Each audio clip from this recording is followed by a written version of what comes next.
regret is your guideline, Liam. What do you Regret, think about regret is your guideline. I agree. Dude, regret is your guideline. Because every time you wake up late, you set an alarm, and you don't get up, you instantly regret it. Yeah. You hit the snooze button, you're going through the day, you like regret it. So it's just like, that? A night of drinking, dude. The next morning, you're regretting that. a night of getting fucked up. Yeah. And the crazy thing about that regret is that it's a negative emotion. Yeah. And I think similar to fear, it's a negative emotion that comes out of like almost survival instinct. You know you shouldn't be doing that. Yeah. And in the scenario and the like social climate we live in, for some reason people think that regret isn't a sign to stop doing what they're regretting. Mm-hmm. In fact, most people main activity in like the surrounding that we live in, like our college lifestyles, follow that regret in the wrong way. They choose to do the thing that brings them to regret every single weekend. Mm-hmm. I think that's crazy. Yeah. And it applies to, I think, people like outside of college too, because like there's so many things that people regret, even minuscule things, day-to-day things, that they're like, they sit on their phone for 30 minutes on the couch or something like that, and then they get off that and they have 30 minutes less to do after that, whatever they wanted to do. They regret that. Still do it. I feel like, I think one thing that I kind of want to start doing actually is writing that in my journal. Every time I feel like I regret like anything, write that down. Why not keep track of that? Because I feel like I think a lot of these main regret things, they're usually come with some kind of short-term like serotonin or something that like makes you almost forget that regret, because that little like hint of like what's the word? Is it dopamine or serotonin? Dopamine? Like dopamine hit. Yeah, like that dopamine hit that you get is so like it's a really fast one. It's not a long lasting one at all, but it's so strong that it almost makes you forget the following like regret. And so every time they do that thing, that it gives them a good amount of dopamine, like drinking, going out, all that stuff, gives them a good bit of dopamine. They regret it, but that regret is instantly forgotten, because they just like they think about that little dopamine spike that they got. That meant nothing in the long run. Like the dopamine spike Of doing all these things that you regret, because a lot of I think a lot of these things that we regret, a lot of them bring short-term dopamine. Yeah. And they're dopamine that you didn't work towards. I think because a lot of things like I'm chasing, for example, and you're chasing inadvertently. I'm not chasing it for the dopamine, but they bring me, I think, a lot of that chemical. Yeah. Because all these workouts, all these things afterwards, I feel phenomenal. This hike, this beauty, I feel like I'm rushing. I like most high I've been, and I'm dead sober. Yes, you know what it is? It's like we're talking about regret is your guideline, but it's really that a lot of people our age are forgetting about delayed gratification. So that's real dopamine. That's real, your hormones working. When you, like right now, we're at this beautiful view. Look at this, guys. Like this is amazing. And we've elevated ourselves to this level. We're talking about like how it's delayed gratification. We had to hike all the way up here. It was painful. There were parts where we could have turned around, but we didn't. Yeah. And now we're here, and there's no regret, you know? And there's no regret. There might be a regret if we stayed home and smoked weed, you know, just didn't do anything. Yeah, and we would have regretted that, like, later. And it's this aspect of delayed gratification. Once you understand, you know, how it works, it's powerful stuff. And I think it's like such a metaphor for anything in life that like it's not like this is like some crazy hike. It's not some crazy hike, but at the same time, it was like it's pretty steep hike. We were borderline running up that shit. Yeah, we were. But there's just like points where it's like a little hard, and the crazy thing is, like we're talking about it now, but at the top, like we said earlier, like you don't remember that at all. All you remember is this. Look where we are, yeah. And that's almost anything in life like that you can achieve. It's like there's hiccups along the way. There's a slight part where your legs are sore, but once you're up here, you're up here. Yeah. And none of that shit matters. And that whole time, even if that hike, I truly believe, if that hike was like 30 miles uphill like we were doing just now, we would have done it just the same. We would have done it. Because at the end of the day, your legs are still moving, and you can move them as long as you could possibly want. Yeah. And I mean, dude, I kind of wish it was long because I bet the delayed gratification would have been even stronger. Exactly. You know? And it's just like what we were really just talking about some good stuff about how it really is a metaphor for everything, because it definitely feels the same when you become successful. It's just like we said, we're all the way up here, and you get to the top, and you're looking down at everyone else, and it's not that you're better than everyone, but you're looking down, and you're like, dude, like you can hike up this and feel this frequency too. Like you look at anyone, you're like, you can do that same thing. And I know it's the same way when you become successful. It's the same feeling as this hike. You just realize, like, I didn't quit. Like I walked all the way up. I didn't stop because there was something in the way. I didn't stop because my legs were hurting. I just didn't quit. And now I'm at this view and I'm looking at everyone else.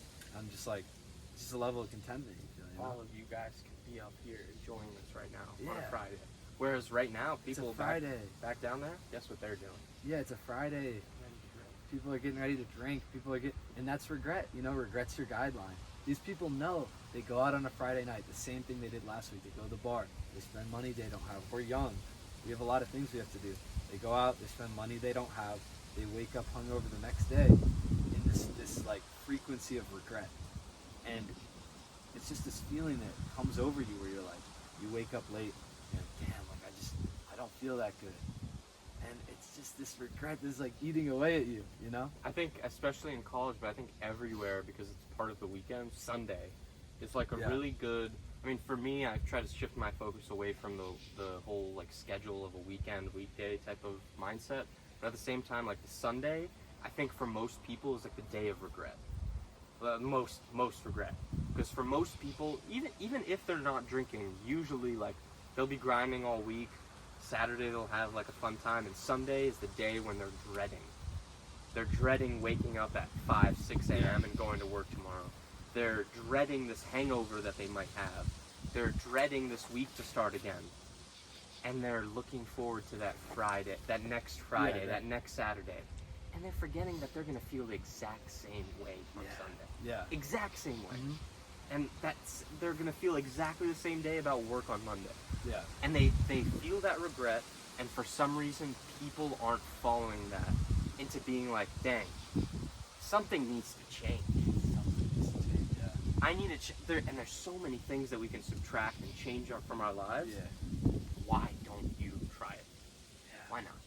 Yeah, see how you feel after a month of you doing it. You know, like a lot of these people who are our friends, they can't even go a week without drinking. And I'm like thinking, like, guys, if you did this for a couple months, just see how it affects you. Maybe you won't like it. Maybe the path of pleasure over purpose, you know, there's pros and cons to both sides. Maybe you like that path more. But try to go down this path of purpose. You lose nothing from doing it from a month, a week even. Try it. You know, I tell it, I'm like, try it, you know? Because see how you feel. See how you feel after, you know, sticking with something, at least for a couple months, you know? Yeah. It's really silly to me.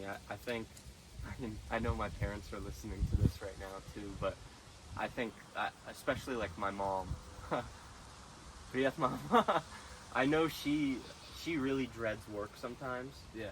And completely understandable. Even though she enjoys the grind of it and it's fulfilling work and she's supporting our family, but she really dreads going to work a lot.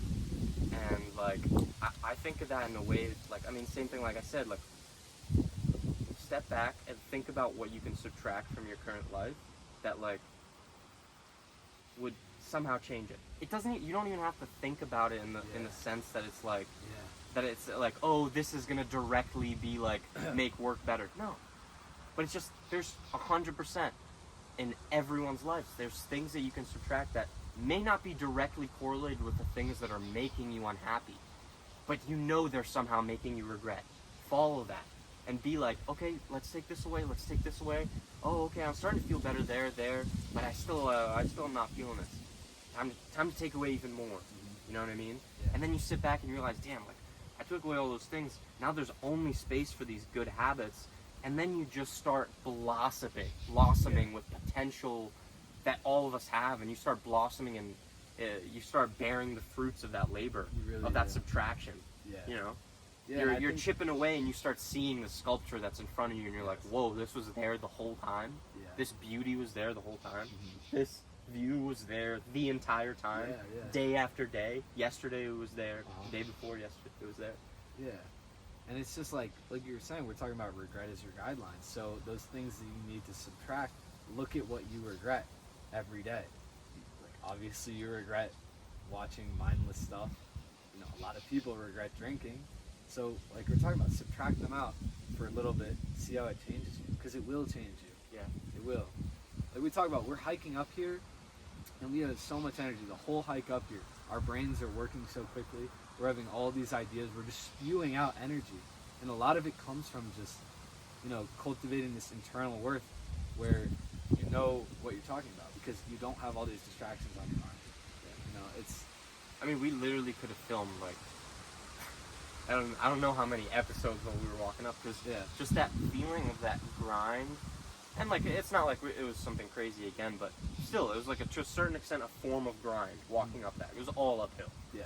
It was a form of grind, and during that grind, especially during one like that, like wow, that clear-headedness that you feel when you're not held back by these feelings of like, I mean, metaphorically speaking for this hike, but like metaphor for life, you're not thinking about waiting for the weekend. You're purely thinking. I wasn't even thinking. My mind was just flowing. My legs were just moving up the mountain, because like I was so into the grind. Yeah. You know, nothing was holding me back. I wasn't thinking about when it's going to be done or anything. I was purely just there, walking up, enjoying the grind. And I think that's a similar thing for many people in jobs, professions, and school. Like to a certain point, you just have to sit back and be like, okay, like tell your inner bitch, your inner mind, like, shut the fuck up. Stop telling me that I have to wait for this Friday, and just be right exactly where you are on that Monday, on that Tuesday, wherever you are, and just sit back and think there, like, just be here. Yeah. Be present. And in the moments where you're not in that grind, think about how you can subtract and think about all these other things that you can grind towards. Yeah. And it's just gonna. Yeah, and like you said, Sky's the limit. you like blossom when you're proud of your presence. When you really live in the present, because like you said, like a lot of people are thinking about the weekend, and they're thinking about these, oh, I'm gonna go on a vacation next year. They're like waiting, and they're not proud of their presence because they're just waiting for the weekend. They're waiting to go to the bars and like release this energy. Or even on a longer term scale, they're waiting to be successful. Yeah, but like, what if that's what I'm saying? Like, you cultivate this, like you're waiting to let out that energy. Like, people, I let out my energy at the bar. You gotta cook it anyway. Oh shit! Damn. He was just chilling though. What were you saying? No, but like, so like a lot, it makes sense, right? Because a lot of people, they're like waiting to let this energy out. Yeah.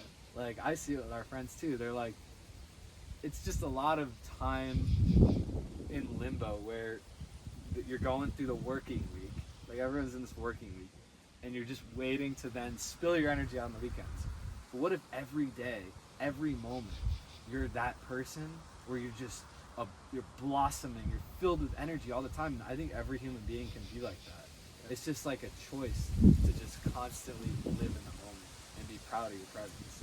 And that's really where you become authentic, because you're present, you're being yourself, and it really shows through. You know, it shows through everything. It shows through the way you look, the way you dress, the way you carry yourself. It shows through when you're proud of your presence. Yeah. You know? Follow that regret, man. Take note of it. Regret is your guideline. Shama. Okay, dude, that was